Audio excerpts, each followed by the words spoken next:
Good morning. I'm gonna show you this morning how I make just dough in my bread machine. And if you don't have a bread machine, you can still make this dough and you just have to knead it yourself. But this is what I do. See, I have a 5-gallon pail, because if I buy a 50-pound bag of flour, which I usually get the non-GMO from the Amish, and it's like $25 a bag for 50 pounds. So 2 50-pound bags will fit in 2 of these food grade buckets. So that works out perfect.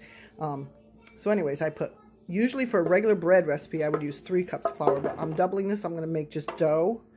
If I was going to make bread, I wouldn't be able to do 2 in this little pan. But since I'm not going to have it rise and bake, I can just do the dough. So there's 2. So I'm going to be using double. So it'll be 6 cups. So that's 2 so far. 3.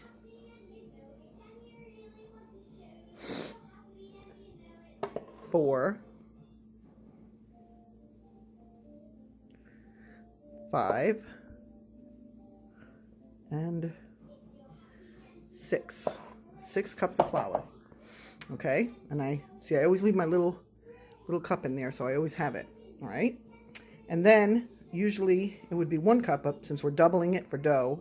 It's 2 cups of water, but I also do a teaspoon of salt. So there's 2 teaspoons of salt right here, and I use iodized sea salt. Okay, and then this is the yeast. Sorry, I buy from the Amish, and it's a big brick, and it's only $5.99.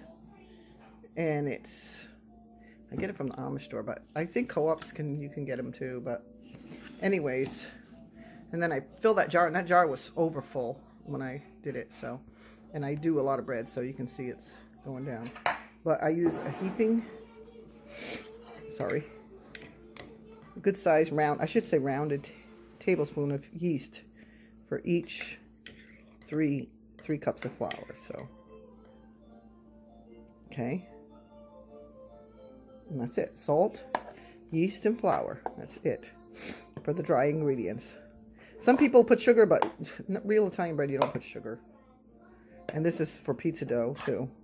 Pizza dough or rolls or whatever I want to do with it. And what I do is, when I had my restaurant, I used to make the dough in those big machines and then separate them into little balls that are just the right size for pizza or bread, and then I would put them in Ziploc bags and put them in the fridge and save them they're good for like 3 days, or you can freeze them, and then when you want bread, just take it out and put it in a pan and it'll rise. So on your busier days, you'll have time. Okay, so, excuse me, a little bit of a sniffles this morning. I had to take my echinacea. So then you use room temperature water, and this is a 2-cup measuring cup. I don't know if you can see that. Okay, let's see. 2 cups. Okay, so usually for 3 cups you would use 1. So we're doubling this recipe because we're going to make enough dough for 2 loaves of bread or whatever. And then I fill it to the 2-cup mark, and then I just add the olive oil, like right about there. If your water is the right temperature, the oil should make one big thing. It shouldn't be separated. If it's cold, it'll separate in a bunch of different dots. But if it's perfect, it'll be like that. See? And then we'll pour that in when we get to the bread machine, and I'll take you over there in a minute. Okay. There's the flour. It's in the bread machine, and we're going to put it, one second, I'm going to set it to, let me see if I can get this where it zooms right. Okay, so let me see, menu select. So we're not making just bread, we're going to make dough. Now, like I said, I paid like $3 or $6 for this. Dough or pasta you can make in this. It's very old. My machine is well worn. It's filthy looking because it's used for bread every day pretty much, except in the summer when it's really hot. Okay, so I have it set for dough. Okay, and then I'm going to pour the water in. Whoop, cover's trying to come down on me.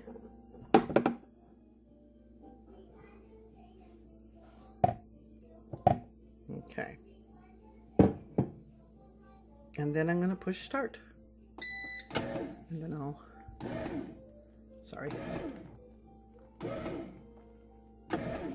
and then I usually just use this rubber spatula to kind of push the dough around. And when you're first making your dough or your bread like this, you still gotta, the temperature and the humidity in the house can make a big difference. So sometimes you might add a little more flour, a little more water. You should just watch it for the first few minutes. And then then I put the cover down and I leave that spoon in there so that I can come back and check it in a few minutes. Okay, we're gonna check this bread again. Not the bread, the dough. Let's see how we're doing here. Yeah, it's looking good. Starting to get, I'll try to do this with one hand. Make sure it's not spinning hard yet. But it'll actually rise your dough in here too if you want it to.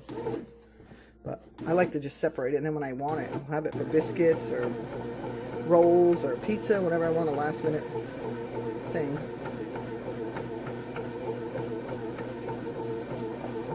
Wait for it to get going good. See how it'll start to pick up the flour on the edges. Now see how wide this is? If this was going to rise for bread, I wouldn't be able to put the double batch in here, but since I'm just doing dough, I can do that. Oh, I got a bay leaf in there. I don't want that there. Be right back. Okay, it's starting to look good. I think I got the bay leaf out. It won't hurt it anyways. I can take it out because I'm not going to bake it in here. Because in my flour, like if you're going to store that much all at once, if you put a couple of bay leaves in the package, in your bin of flour, it will keep bugs from getting in there. It's really good for storage. So it won't hurt. It's what you usually put in soups anyways. So here we go. And I'm going to add a little bit of flour just to, so it's not so sticky. I'll be right back. Okay, this is what I have. I just kind of sprinkle it. Just enough to coat it so it's the right... Whoops, the stupid cover. I'm too close to the camera, so it's pushing it down. Yeah, that looks a little... So it's... You might use an eighth of a cup after. And sometimes it might not need it at all, but... Okay, that little powder on the edge will be picked up. I'll show you in a little bit. I'll be right back. Okay, I try to move it so the camera's not... Okay, so that little bit of flour, you just kind of swoop it around. I'm doing this so you can see it. And I'll get taken. And I'll be back in a minute. It's starting to look better. The reason I use the bread machine while I have electricity, I do because I get carpal tunnel in my hand if I do too much. Like when I used to make bread, I used to make 7-8 loaves at a time and do it in the big bowl, but I can't do that anymore. If I do, I'll pay dearly. So I do it like this. If I had to in a, you know, situation where the power went out or whatever, you can do it. But even like when I get solar, if I'm not using the heating part, it's not going to take a lot of electricity just to use the mixer part for the dough. So that's good for anyone that's older and has problems with their hands. So we'll check back on this dough in a little bit. Warm up just slightly to make it rise. And I'm going to let it rise for a little bit, and then I'm going to let it mix again, and then I'm going to take it out and separate it, okay? And this little kid's music, I'm babysitting my grandkids again, so that's what you hear in the background. They're watching children's videos on YouTube going again. Doesn't that look beautiful? Looks so good. Sorry, the lighting isn't that great under my counters, but yeah, I love this. Another thing you can do too is you can take the dough and you can make pizza, you can make cinnamon rolls, you can flatten it out and fill it with whatever you want, or you can just save it in your fridge, freezer. I just like having that extra dough on hand, which is all natural because I know I made it myself. It's non-GMO and it doesn't have all the junk that's in the regular dough, so you buy in the stores. You know, it's looking really, really smooth. It's looking good. That's pretty close to what you want it. So I took the dough out. It's ready, and I'm going to divide it into 2 pieces, and I can't do that with the phone in my hand. And I didn't use a tripod because it's in the morning and I'm still in my PJs, so I'll see you in a bit. Okay, I separated it into 2 pieces. So if I was going to put that in 2 bread pans, that's what I would do. And usually I buy the non-GMO cornmeal, and I just line the bottom of my bread pan a little bit with cornmeal. And even when I make pizza, I didn't do that because I ran out, but usually that keeps it from sticking and it doesn't make it greasy and burn, but it's really nice. So I'm going to put these in bags, and make sure you flour the outside because you don't want it to stick to the bag when you're ready to use it. And you can either freeze these, or you can cook them right away, or you can put them in your refrigerator and they'll be good for 3 days. So you leave them longer than that, they're going to start to rise, but they have to be cold. And if I was going to put these in the bread pans, I would put them in the bread pans, cover them, let them rise for about an hour, and then I would put them in the oven. And usually I cook my bread around, well, it depends. Everybody's oven's so different. Like 350 for, I don't know, sometimes my bread can take anywhere from 35, 45 minutes. Okay? Thanks. And there they go. Now, if you freeze these, they're going to have to, sometimes you can take them when they're frozen at night and put them in a bread pan and they'll defrost overnight and keep them covered. Usually take the plastic bag that you have, that you've got the bread in, and lay that over the top of your bread pan. That's usually what I do, and I lay like a dish towel or something over it just to keep the warmth in. And then by the morning they'll be rised, and then you can bake them off in the morning so you'll have fresh bread. I don't really need it right now. I have bread, so I don't want to cook them right now. So I'm going to just save them in the fridge, and then tomorrow I'll need a loaf, and I'll probably cook off 2 because usually all day and by evening we'll need 2 loaves. So, but it'll save me time so tomorrow I can get some rest and do other things, okay? And I'll be with you in a minute.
Okay, so I'm going to put my pizza together.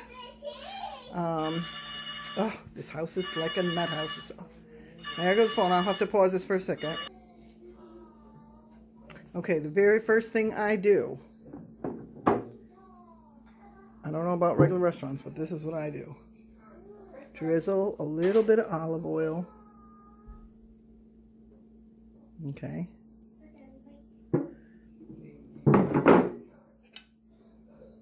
And then you can just kind of spread it around. Started with my dough I made in my bread machine. I use a lot of olive oil, so I buy the big can.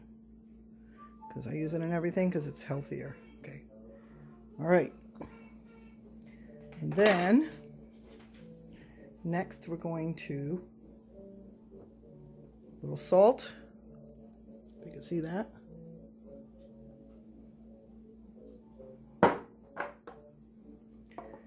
Pepper.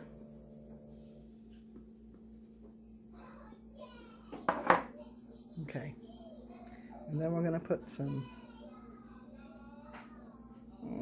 let's see, a little bit of cheese.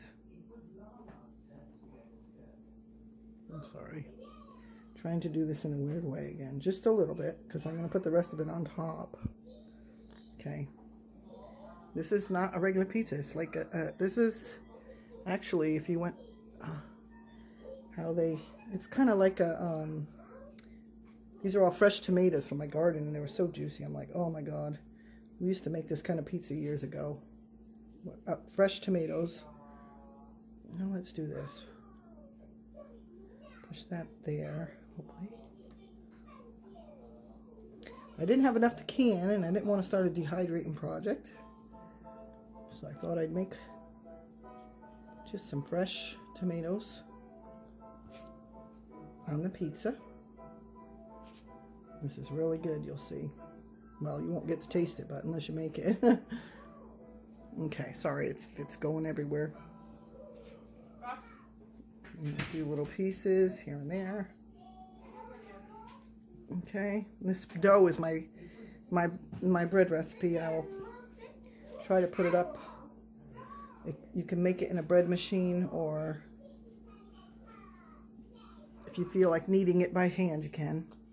Okay, and then I have some fresh spinach. Oh my God, I'm so sorry. I keep going off to the side. Some fresh spinach.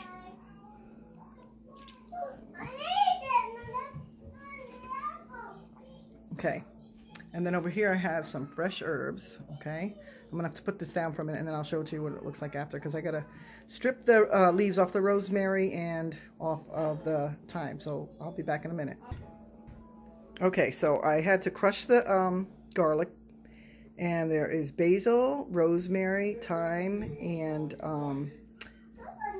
let's see, parsley. Yes, parsley on there. Okay, and then I added some onion powder and some garlic powder because I like everything real garlicky. And then we're going to drizzle just a little bit more olive oil on top. Just a very, very little bit.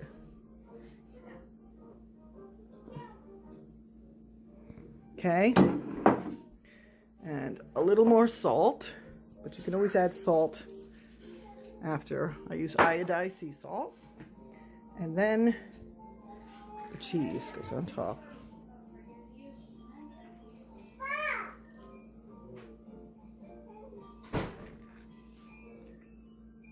And you're going to put this in the oven at 425. Okay, now we'll pop this in the oven. Okay, we're going to take a little peek. See how it's starting to rise. It's looking pretty good so far. What do you see in there? Don't touch it. It's hot. What do you see inside there? What is it cooking? Come over here. Christopher, come over here. I'm all done. No, you're not all done. Go over there. Turn around and look at me. You gonna have some pizza? Huh? Caitlin, look at Grandma. You gonna have some pizza? She loves pizza. She calls it pizza. Are you staying with Auntie Bibi? Caitlin. Huh? She's just happy. It looks like it's bubbling and it's looking really good. Okay, it's done. It looks delicious. That's why I like pizza stones. It makes it nice and fresh. So we're going to cut it up and see how it tastes. Okay, I'm going to get a bite.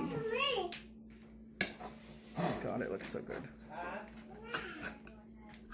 It's very hot. Oh, fresh tomatoes make it so amazing, but I don't want to get burned because they can be hotter than regular sauce. 1 second.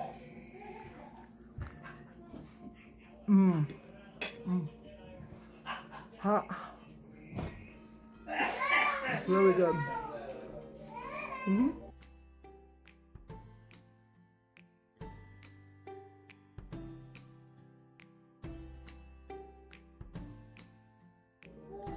Oh my God, it's really good.